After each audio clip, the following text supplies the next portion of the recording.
ଓଡ଼ିଶାରେ ପ୍ରବାଦ ପୁରୁଷ ବିଜୁ ପଟ୍ଟନାୟକଙ୍କ ପ୍ରତିମୂର୍ତ୍ତିରେ ଅଗ୍ନି ସଂଯୋଗ କରାଯାଇଛି। ଏହି ଭୟାବହ ହୃଦୟ ବିଦାରକ ଦୃଶ୍ୟ ପଶ୍ଚିମବଙ୍ଗର ବିଭିନ୍ନ ପ୍ରାନ୍ତରରେ ପ୍ରତିଧ୍ୱନିତ ହୁଏ। ବିଭିନ୍ନ ଭାଷାଭାଷୀ ଏହାକୁ ନିନ୍ଦା କରିବା ସହିତ ଏଭଳି ଘଟଣା ଏକ ସନ୍ତ୍ରାସବାଦର ପ୍ରସଙ୍ଗ କହିଲେ ଅତ୍ୟୁକ୍ତି ହେବ ନାହିଁ ବୋଲି ମତ ବ୍ୟକ୍ତ କରନ୍ତି। ଆମ ନିକଟରେ ଉପସ୍ଥିତ ଅଛନ୍ତି ଓଡ଼ିଆ ସଂଗଠକ, ସାହିତ୍ୟ ଏକାଡେମୀ ପୁରସ୍କାର ପ୍ରାପ୍ତ ଏବଂ ବହୁ ବୁଦ୍ଧିଜୀବୀ। ସେମାନଙ୍କ ମଧ୍ୟରେ ଯେଉଁ ପ୍ରତିକ୍ରିୟା ପ୍ରକାଶ ପାଉଛି ଆମେ ତାଙ୍କୁ পচারিবা যে এই পরিস্থিতিতে ସେମାନେ କ'ଣ କୁହନ୍ତି। স্যার কি বলেন আপনি? আরে এইটা তো একটা মানে ভাবতেই পারছি না যে আপনি বলছিলেন উড়িষ্যার, শুধু উড়িষ্যার কেন, বিজু পটনায়ক আমাদের ভারতের মহান সন্তান। বিজু পটনায়ক আমাদের মহান স্বাধীনতা সংগ্রামী। বিজু পটনায়ক আমাদের অনেক কিছু দৃষ্টান্ত স্থাপন করে গেছেন আমাদের ভারতের জন্য। এই বিজু পটনায়কের মূর্তি কেউ জ্বালিয়ে দিতে পারে এটা আমি ভাবতেই পারি না। এটা তো মহাত্মা গান্ধীকে মেরে ফেলার মতো ব্যাপার। এটা তো বাংলাদেশ যে মুজিবুর রহমানের মূর্তি ভেঙে ফেলেছে সেরকম ব্যাপার।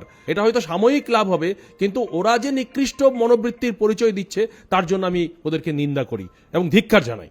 ଆମେ ଜାଣନ୍ତି ଯେ ପ୍ରତିଟି ସ୍ତରରୁ ନିନ୍ଦାର ସ୍ୱର ଉତ୍ତୋଳିତ ହେଉଛି। ଆମେ ପଚାରିବା ଯେ ଆପଣ କ'ଣ କହୁଛନ୍ତି? ପ୍ରବାଦ ପୁରୁଷ ବିଜୁ ପଟ୍ଟନାୟକ ପ୍ରତିମୂର୍ତ୍ତିର ଅଗ୍ନି ସଂଯୋଗ ଇଏ ଏକ ଦୁଃଖଦ ଘଟଣା, ଇଏ ଏକ ଅବିଶ୍ୱାସନୀୟ ଘଟଣା। ଆମର ବିଜୁ ବାବୁଙ୍କୁ ଏଇଭଳିଆ କରାଯାଇପାରେ? ଏଇଟା କ'ଣ ବାଂଲାଦେଶ ନା ଢାକା ହେଇଗଲା ଯେ ଏଇଭଳି ଦୁଷ୍କୃତି ମାନେ ବିଜୁ ବାବୁଙ୍କ ପ୍ରତିମୂର୍ତ୍ତିକୁ ଅଗ୍ନି ସଂଯୋଗ କରିବେ? ଏଇଟା କେବେ ଭାବି ହୁଏ ନା।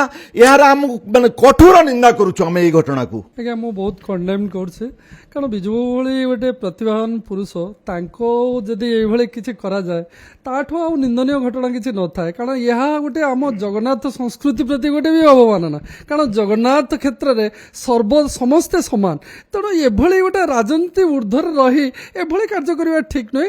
ଆ ଦ୍ୱାରା କ'ଣ ଆମ ଓଡ଼ିଶା କାହିଁକି, ଭାରତବର୍ଷ କାହିଁକି ଗୋଟେ ଓଡ଼ିଶା ପ୍ରତି ଗୋଟେ ଅନ୍ୟ ପ୍ରକାର ଗୋଟେ ଇମ୍ପ୍ରେସନ୍ ଆସିବ ଯେ ଯେମିତି ଆପଣଙ୍କର ପାକିସ୍ତାନ ଏବଂ ବାଂଲାଦେଶରେ ଘଟୁଛି। ତେଣୁ ଓଡ଼ିଶାକୁ ଯେ ଠାକୁର ଦାସ ବୋଲି ଗୋଟେ ମାନ୍ୟ କରାଯାଏ, ତେଣୁ ସେଇଟାକୁ ଯେମିତି ବଞ୍ଚେଇ ରଖାଯାଏ ସର୍ବସ୍ତରରେ ଆମ ଇଣ୍ଟରନ୍ୟାସନାଲ ମାନେ, ଆଶା କରୁଛି ମୋର ଜନସାଧାରଣ, ଓଡ଼ିଶାର ଜନସାଧାରଣଙ୍କ କତିରେ ରିକ୍ୱେଷ୍ଟ ଏସବୁଥିରୁ ନିବୃତ୍ତ ରୁହନ୍ତୁ।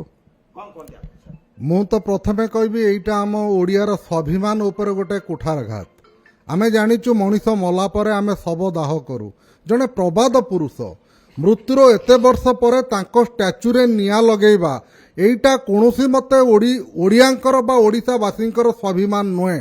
ଆମେ ଦୃଢ଼ ହସ୍ତରେ ଦୃଢ଼ ମତରେ ୟାକୁ ଆମେ କଣ୍ଡେମ୍ କରୁଛୁ ଏବଂ ଆଶା କରୁଛୁ ଆମର ସରକାର ଏବଂ ଜନସାଧାରଣ ସେଇଭଳି ଆଣ୍ଟି ସୋସିଆଲଙ୍କ ପାଇଁ ସେମାନେ ବିହିତ ପଦକ୍ଷେପ ଗ୍ରହଣ କରନ୍ତୁ ଏବଂ ବିଜୁ ବାବୁଙ୍କ ଅମର ଆତ୍ମା ସେଇ ଲୋକମାନଙ୍କୁ କ୍ଷମା ମଧ୍ୟ କରନ୍ତୁ। ଆଜି ଆମେ ଠାକୁରଙ୍କ ପାଖରେ ଏହା ହିଁ ଆମେ କାମନା କରୁଛୁ।